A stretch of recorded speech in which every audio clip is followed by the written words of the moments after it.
I'm Wyatt. And I'm Green. And you're listening to Our Dad and your host of the Vacation Rental Revolution podcast. What's up, guys? Welcome to another episode of the Vacation Rental Revolution podcast. I'm your host, Shawn Moore, and I'm really excited about our guest today. And these are my favorite conversations in talking to other short-term rental investors that are making a go at this game and really building their lifestyle financial freedom by investing in vacation homes, which is what we love to talk about. And so we've got Randy Wild joining us today. Randy, thanks for joining us, and we're excited to hear your story and your journey into short-term rental investing. Yeah, Shawn, thanks for having me. Looking forward to it. Yeah, this is fun. And this is kind of part two of Randy and I's conversation. You guys didn't hear the first one because Randy and I recorded one and the file was corrupt. So we're gonna repeat the conversation that we had a couple months ago, and and even maybe get an update on some of the things that we were talking about before. So I'm excited, Randy, to dive into this. And Randy, you're part of our mastermind group here, our Empire Club at Odyssey. And so we've been a part of your journey from the beginning. And so, but let's take people back and tell them your background and kind of what got you interested in short-term rental investing. And then let's go from there. All right, sure thing. Yeah, I've been in construction probably since I was 18. I'm a little over 50 right now. So I have about 30 years of construction background. And I think my first rental was when I was 20. I built a 6-family apartment complex kind of with my parents helping me out a little bit financially. I was a carpenter back then and really liked the idea of keeping that apartment building and then getting it paid off and then having that rental income coming in once I got a little bit older. After having a long-term rental apartment for a year or two, I decided this is definitely not for me, the long-term rental game. Started building spec houses, still in construction, started a fire and water restoration company probably when I was 25, sold that when I was about 45. So basically did construction my whole life. After that, got into a little bit of consulting. So I would go to work for different companies, help them with their construction needs, whether it be on the business side or just getting the construction project to whatever level they needed. So sometimes those were 12-month, 18-month gigs. And then went on a vacation with one of our friends that got married in Destin, and it was their 10-year anniversary. Went with them and told my neighbor about our vacation. He said, you got to go check out this little town that I love. It's right next to Destin. It's called Navarre. I'd love to have a place down there once. And so started driving around down there looking and just totally fell in love with the place and had no idea, had never been to the Panhandle, didn't know about how nice the beaches were and the water and all that. Really great. And met with a contractor, met with a realtor, got involved with a property management company, kind of looked into what the area needed. And lo and behold, what the area needed was a very large rental. Destin, Pensacola, they all have rentals that have over 20, 30 people that can stay in them. And Navarre didn't have that. And that's what everybody kept saying that it needed. And we were questioned it a little bit and then decided to make the plunge into short-term rentals and got a contractor. That was a little hard because I am a contractor. So overseeing a general contractor and me being a contractor was a little tricky, but we got through that. And that was our first short-term rental. So did you, with your construction background, were you always intentionally buying a lot and going to build from scratch, or were you looking for existing as well and it just didn't exist? At that time in that area, we were kind of looking for anything and it didn't exist. And the more all the management companies told us that the area needed something large to house multi-generational families, the more we agreed with them and realized the only way we were going to accomplish that was to build it. So there were some 20-person rentals, but there was nothing that would house 30 people. And so we ended up building a 9-bed, 10-bath, 5,000 square foot rental that solely catered to the short-term rental market. This is not a house that you would just buy. It's just not set up that way. It's completely set up for rentals in that area. No, love it. And we talk a lot about that. One of the pros of building from scratch is that you can build it to suit, essentially, right? You're building it for the purpose of a short-term rental, which means you're going to be able to maximize that guest experience, maximize the occupancy, where everything, you're not just cramming people into corners of the house. Everything's very well laid out to really accommodate a large group that is there for vacation. And so that's a really good point to make. And we always talk, because people are always say, should I build or should I buy? Right. And there's pros and cons to both of them. And, there's headaches to both. And one of the pros of building is you get to design the layout, and it can be very much catered to your target audience, the groups that are coming in. And so it sounds like you guys did that. How important was location? How available were lots when you were looking? I know when you guys started this, it was, house inventory was really, really low. It still is today. It's difficult to find it. But what was the availability of lots? Was it difficult to find the right place to build on? Lots weren't too bad. They were available. They were either beachfront, across the street from the beach, or just kind of, a little bit further away. So we had some options. We knew we wanted to be at least an ocean view, so we settled across the street. There were some challenges with building on the beach, also with having an in-ground pool. You can't have a pool down on the ground. It has to be elevated. So we kind of did a lot of our due diligence in figuring out what worked best for us. And at the end of the day, our builder actually had a lot that was available, and it was big enough for the house that we wanted to put on it. So it worked out really good. The lot we really wanted was across the street from a public access. It would have had unobstructed views forever. But I think we made an offer, and the next day somebody else snagged it from us. So we lost that. We were a little bit bummed out. The lots were expensive at the time, but they have doubled since then. So they don't seem as expensive now. The beachfront lots were $800,000, which we thought was crazy, and now they're $2 million. So everything has just gone up like crazy. Yeah. And so timelines, and let's talk a little bit about timelines. I know people, especially those listeners that are thinking about building, the best laid plans in a build seem to help, but they don't always come to fruition. Right. And so, and your background and understanding that process as intimately as you do, you're a few steps ahead of the average person that's going to be hiring a contractor to build. But like you mentioned before, you said there are some challenges in that. Let's talk a little bit about that, because it's one of the big questions that I get all the time is maybe I'll just build because there's no inventory. Inventory levels are so low. People are like, well, I'll just build. And what are some of the things that they should be thinking about if and when they do tackle a build job? Yeah, for short-term rentals, there are definitely pros and cons to both. An existing house that already has furniture and possibly already has bookings, you can just step right into it and go. We wanted to time our build out so that we had about 2 or 3 months where we could get all the furniture in place, get photos done, which is really key to getting the rentals booked, and then be ready for the spring, summer, which our places are a little seasonal. So we wanted to make sure we hit that. So we worked with the builder. We set out a schedule. We worked with the bank on a timeline for the construction loan. We knew we wanted to be done January 1. We were going to start the year before, middle of December. Our builder thought it was going to be about a 15-month build. We kind of went through the timeline with him and told him he can get it done in 12 months because he doesn't have to deal with winter like we do here in St. Louis. But he could work year round. So besides some rain days, they would be able to roll all the way through it. So we put that plan together, and for the most part, we stuck with it. We went maybe every 3 weeks, once a month, went down there, met with the builder. One of the things I did that worked out very well is I hired a drone company, a photographer, and he would go by every Saturday and send me a drone video. And that proved to be very helpful in keeping the contractor motivated to get things done, but also just keep me from going down there all the time.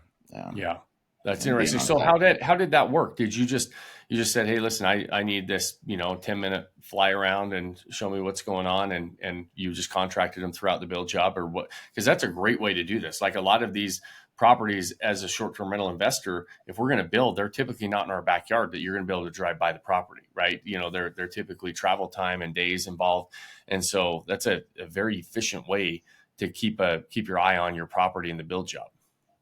Yeah, we just reached out to a local guy that did it and asked him what he thought it would be. And I think it was $30 a week that we paid him to go by and do that. And that was just very valuable. It's way cheaper than us going down there 10 hours or Way catching a cheaper. flight or a hotel or anything. It was great. And I would send them to the builder just to let him know we're keeping an eye on things and kept our Yeah. relationship good. Yeah, it did. So did it keep the relationship? Like it seems like a builder would have some pushback, like, oh, I'm getting micromanaged. But I would assume a good builder that's on top of things is probably like, hey, yeah, no, I don't mind you driving by. I don't mind you checking it out. And knowing that up front, it's not like you're spying on him. You probably had that communication with him that, hey, we're going to do this just to make sure that we're, so we can keep an eye on what's going on. And if we have any questions, it allows us to ask them before you get too far into the job, right? I guess that it's that kind of communication on the front end that keeps that relationship solid, and the communication, where you don't feel like you're just micromanaging and looking over or peeking over your shoulder that they don't want to be looked at. Yeah, pretty much everything you do, communication is key, whether it's the management company, the contractor, a consultant, whatever real estate agent, whatever you're doing, communication is key. And with technology today, it's so easy. Yeah, for sure. And I'm asking a lot of questions on this, on the build job, the details, because one, I know that your experience, your background, and even on the consulting side, consulting people through these build jobs. And I know that these are big questions for a lot of people. And so I appreciate you going into the details of that. So timeline wise, you pushed them from 15 to 12. A lot of times we always say budget extra time than what the contractor tells you. Were you guys able to keep those timelines? Yeah, we kept them. We actually spent Christmas there that year with boxes and Yeah. furniture still in plastic and things like that. But that was when we were unboxing everything, staging it. So it was kind of fun to be down there during that time and help out with that process. So we did a lot of legwork.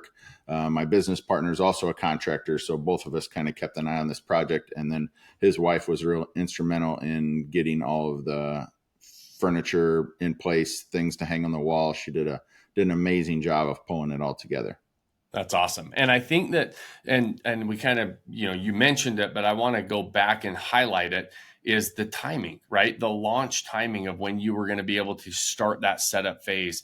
You said, I'm going to give ourselves 2 to 3 months before the busy season. And a lot of people try to time it where they buy the property right during the busy season or right at the very beginning of a busy season. I said, no, it's way easier to buy it and set it up during your slow period before your busy season, right? And so that you're ready, because otherwise your back's already against the wall and you're just rushing and you don't have things. You're already rushing to get these things set up, even if you give yourself the 2 or 3 months, but you're going to leave a lot less money on the table by buying and setting up a property and finishing a build job during the slow season. Yeah. Right. And I think that that's a key, because so many people think that you should buy it and set it up right on the cusp of the busy season. Mm-hmm. Yeah, we did that intentionally to give us a couple extra months. And that was actually, I believe the property manager told us to do that. And mostly it was for the photos. So we had 12 months to build this thing. We had already gotten it on the VRBO. We found some pictures that we thought were going to be close of what it might look like and what we wanted it to look like. It got to be October, November, December. The house was almost done. We didn't have any bookings for the next year. We're like, what did we just do? We built this monstrosity of a place. We don't have anybody. We got the furniture done. We got the photos in and the description done. And boom, like booking. And since we had it done 3 or 4 months before spring and summer, it allowed us to capture all of those bookings. And we just had an amazing first year, so much better than we thought we could. And a lot of it was in that pre-planning. Right. Yeah, that's awesome. And it's really interesting. We're so many of us are like, well, it's good enough to put it on. It's good enough to list it. We've got the basic concept, the pictures on the outside and everything else. Until you get that final listing, people are going to be hesitant to book it, right? And you guys saw that. And so that's another really good point, is I always tell people, wait, just don't waste your time with photos and putting that listing together until you're ready to launch, because I've seen it too many times where it's just, you're going to hear crickets and you're going to waste that initial exposure that those OTAs are going to give you when you have a brand new listing. And then But when it is complete, all of a sudden people are like, yeah, we like it. But they're not going to book a family vacation with 30 people without seeing it. And that rings true for somebody that's just a couple's retreat with a 1 bedroom. Those are special times. We're creating those memories. We don't want to risk booking something that is sort of done or almost done. Even though it's a new construction, I can see that. I need to see it complete. And you guys realize that in reality. Yeah, that would have been a big problem had we tried to put it a little closer and the house wouldn't have been done. I think we would have had people not booking because they don't want to cancel their trip, just like you said. Yeah, and risk not having it put together. Yeah, exactly, and end up being a cancellation. It's not worth it, especially when you're dealing with those big groups. So, good launch, great first year. You know what? And then when was that? What was we didn't mention the time frame for everybody on your launch year. Yeah, so we went under contract for the builder right after COVID. So that was December of 2020. It was done December of 2021. Then we had 22. Great year, full of bookings. I want to say, let's see, January, April, I probably found Vodacy. So we found Vodacy a little after we had this first one done. Mm-hmm. And I can honestly say, had we found Vodacy while we were building, it probably would have been a little bit different of an animal. Things may have went a little smoother. Furniture would have been a little bit different based on how you guys do things. Pictures would have been a lot different with Brian, set up with Mike. Everything would have been different. So we did good. And then we found Vodacy, and now the property is amazing. I can truly say there's probably 20-30% increase in revenue just on some things that we did, recommendations from the Vodacy coaches. That's awesome. So you went a good 2022, 2023 sounds like it was even a better year for you. Mm-hmm. Both of those years, this property specifically yielded the most revenue in the area. So we had a great year of revenue in 2022, and we knew we were going to keep going. And then 2023 booked out, and we're really booked solid for 24 already. That's awesome. I love it. And I love it when we're talking about a time where the market shifted. A lot of people in that area are saying, everybody's down. Everybody's, getting less business. Well, everybody's fair share of business has gone down, but top properties that understand how to market and understand how to maximize these assets, you guys are living proof that these markets there's a lot of money being spent and you can get your unfair share of that business. And it sounds like you guys are doing that, which is awesome. And I've seen the property, you guys, we always post I always say success leaves clues. You can look in the show notes. We always post our guest properties on there. So you can go check them out. I mean, check them out for a stay if you want, but also check them out for what they're doing. That's working, right? What are they doing that you could take from and learn from and say, okay, I can recognize that this is working and I'm going to implement it into my properties and into my assets. And so 2023 is looking good. 2024 is booking out really solid. Everything's going good. How are we, as far as you mentioned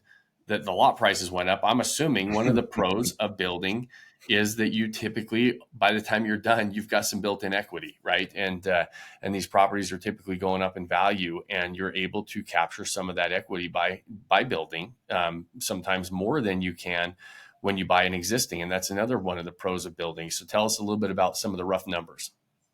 Yeah, that's exactly what happened. We built, and as soon as we got all the photos up and we started getting bookings, we're like, hey, if 1 is good, 2 is going to be great, 3 is going to be even better, 4 or 5, let's take this thing to the next level. So right away, we contracted with the same builder on another lot, and we actually ended up buying 3 lots because we saw the lots were starting to really appreciate. So we captured a couple lots, and then we built another house that is actually on a canal, so we could have a boat slip. We're all boaters. We want to have a boat down there. So we built one that was a little bit more mild. It's a 5-bed, 6-bath, and sleeps 18 very comfortably, but it's on a canal, and the backyard pool has 24 hours of sun, not 24 hours, has all day sun, and just turned out to be an incredible property too. And we leveraged the equity that we had in the first house based on the rentals and just the appreciation of the property to fund the second one. So in talking numbers, I would say one of the downsides of building new construction, and one of the main things you have to really take into account, is the construction loan numbers, the fees that you're going to be paying up front while this thing is being built, which was another reason we wanted to go from 15 months to 12 months was to get this thing done. And we found a really good bank partner, which you guys have really good financial partners. And we had a local boutique bank here that we knew of and we had done business with in the past, kind of introduced them to short-term rentals and told them our plan. We meet with them quarterly, kind of go over what's happening, and they've been really, really good to us. So that's besides the management company, the finance, the taxes, those partners are just huge. They're critical. Finance partners are absolutely critical. And I love when it comes to build jobs, when it comes to, when you're going to do new construction, the local boutique, the local banks are really great options to go start building relationships with. And like you mentioned, you guys introduced them to the short-term rental world. They understood your guys' background, and now they're probably pretty excited about the asset class because of the success they've had with you guys. And and then our banker actually went down to Dolphin Island and bought a property down there and has a short-term rental down there and doing very well. That's awesome. Yeah, that's fun. And it's exciting, and it allows you guys to continue to grow. Some of the misconceptions are that you have to come up with these bulk sums of money on every single property. And you guys, your strategy, Randy, and even unpack it a little bit further. And I know you kind of touched on it there, but you basically are coming up with the acquisition cost for property number one. Those acquisition costs on property number 2, 3, 4 down the line will start to come from the portfolio you're building, right? You're tapping into those other properties. So tell them how you're doing that. Yeah, as the properties go and they start cash flowing, besides you guys talk about it, the rental income, you have the appreciation income. So getting your properties appraised yearly with the bank, or having the bank do it for you because they'll want to use their own appraisal, is key. And then you get to leverage that property for your next build, be it an asset or line of credit, or if you just want to buy a lot like what we did. So we're sitting on 2 more lots. We want to get another one built in January and get another one started and keep moving on from there. That's awesome. And so is your strategy a line of credit against the equity in on the properties to continue to build, or are you actually cashing out? We are cash flowing positive on both properties. And the second property that was a little smaller, we were questioning it because it took us a little bit we had some issues with lumber and windows and things like that, getting those. So that ended up being like a 13 or 14 month build. We got late to the game. So we only had 9 months of revenue, but it was still a break-even property, which we count that as a win for the first year, and only 9 months of revenue. So that was a break-even property. So then, we took a break on building. We let that thing cash flow and make sure it was going to do that, so that the bank felt comfortable. And now we have 2 properties that we can leverage the equity on. That's awesome. The next 2. That's awesome. And it's such an under or misunderstood strategy to be able to buy a property and then start getting cash flowing it, getting the equity. You don't want to over leverage these properties ever. As an investor, the worst thing you want to do is put your back against the wall by over leveraging a property. If it's negative cash flow, if it doesn't have the equity to really over leverage it, that's not what we're talking about here. It's not what you want to do. But when you've got the built-in equity, and you guys have significant equity in the 7-figure mark, right, on these properties, and you've got significant equity to tap into, you've got a positive cash flow property that's doing very, very well.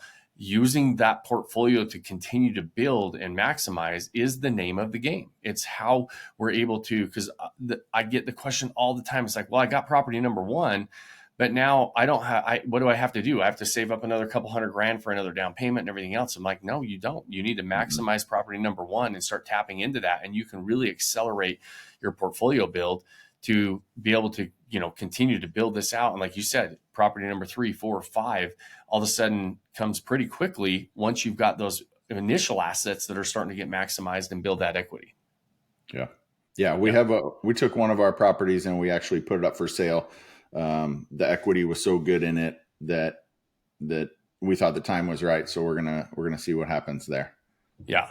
And then what? And so tell them what the strategy is there. 'Cause this is something, right? You've got the times right. You've got significant equity. You're going to most likely, I would assume, parlay it into multiple properties instead of one property, right? And so now all of a sudden we're just again maximizing our investment dollars by being able to do that. Is that right? Or are you doing something else? You're going to go buy some more boats? No, the boat goes the other direction. It Yeah. depreciates. So Yeah. no, we will definitely turn it over and do more properties, and we'll do them in the same area. Keeping them all together is great because when we go down there, we can check them all out. On the other hand, anytime we hear of a storm coming, we're like, oh, we have everything right in one area. Everything there. Yeah. What are we Yeah. going to do? But so far it's been great, and we just love it down there. It's a 10-hour drive for us, so it's a great property. But my wife really wants something in the mountains, so I think we'll look over there. And I keep going through AirDNA and looking at properties all over the place. Every time you guys post one that's for sale, I'm like, why not? Here's a property. Here's one that cash flows.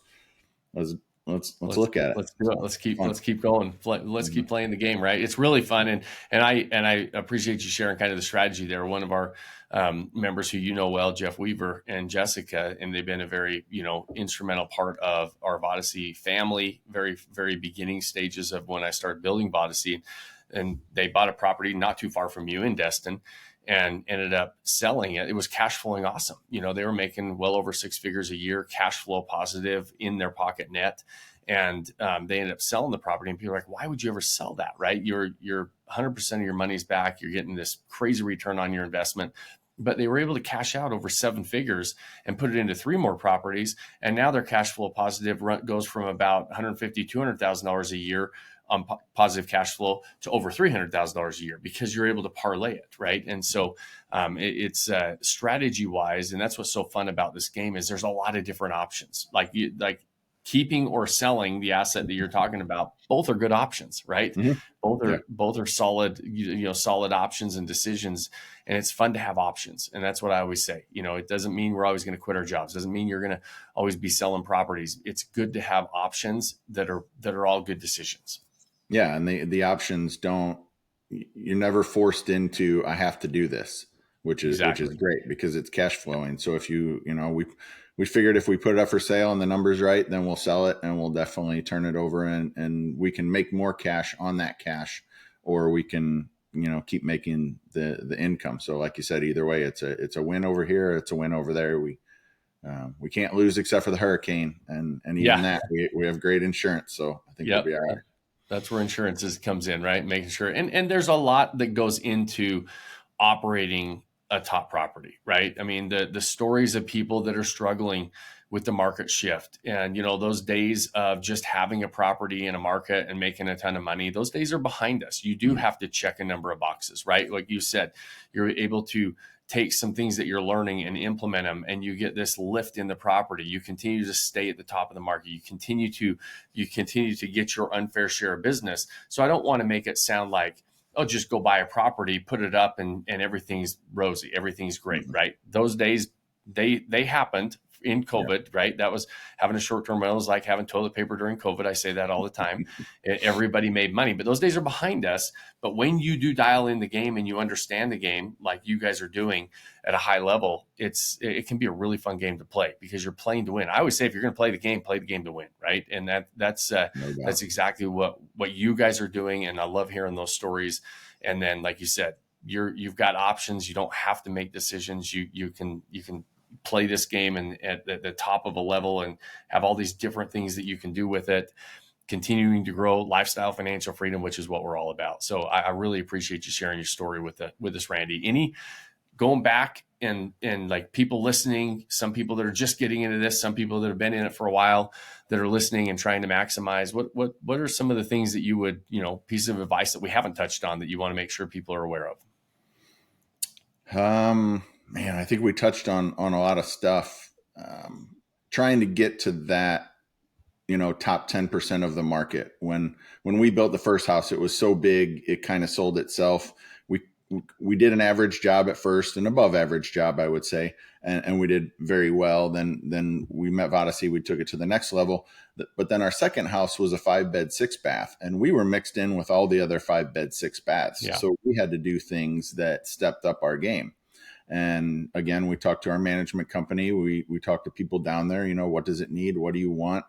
And they told us, and we listened to them. And then we took all the advice that Mike and Brian had on as coaches for you guys. And we made that a top property. And when our property manager, he has about 50 properties that he manages, and he is belly aching right now about the market, but our properties are killing it. And he's like, both of your properties are my top properties in those fields. And our 5-bed, 6-bath to perform as good as it did in the first year is a great testament to you guys helping us out and just listening and then communicating. Our property manager knows exactly what we expect. We don't pull any punches. So we told him up front, we expect this. And if it costs a little bit more to ensure that every light bulb works and that every door opens and closes and everything is a 10, then that's what we expect. And if it's not, then we'll have to find somebody else. But communication is key in everything. So there's never any doubt if everybody's talking and documenting. Right. And you guys have a lot of credit goes to you guys for actually, like you said, listening to the advice and then actually taking the actions and implementing, because, knowing how to do something is different than actually doing it and executing it. And so you guys have done a good job of execution, which is why you are at the top of the market and why you are his top 2 properties. And so, it's really fun to watch that from the sidelines and watch you guys, take the knowledge and take the advice and really execute it and seeing it come to fruition, right? And really seeing the results of that execution, which is really, really fun. And you're realizing the outcomes of that. So Randy, we're going to wrap up today. I really appreciate your time. You guys that are listening, we know how valuable your time is, and we really appreciate you spending it with us.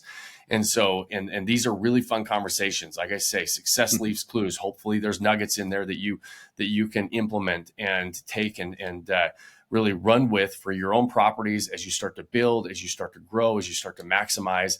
And so I hope that you're taking real advantage of this time and these conversations that we are able to have with some amazing short-term rental investors. And I always leave you with 2 challenges at the end of every episode. And that first one is, if you got value out of this, share it. If you know somebody else that would like to have this kind of advice and be a part of these kind of conversations, share the show. And if you got more than 30 seconds, like it, review it on whatever platform you're listening on, whether you're watching it on YouTube, listening to your favorite podcast platform. Those things really do help us grow the show and get the message out there of what we're trying to do, of helping people walk into this short-term rental investing game with their eyes wide open is really our main goal here.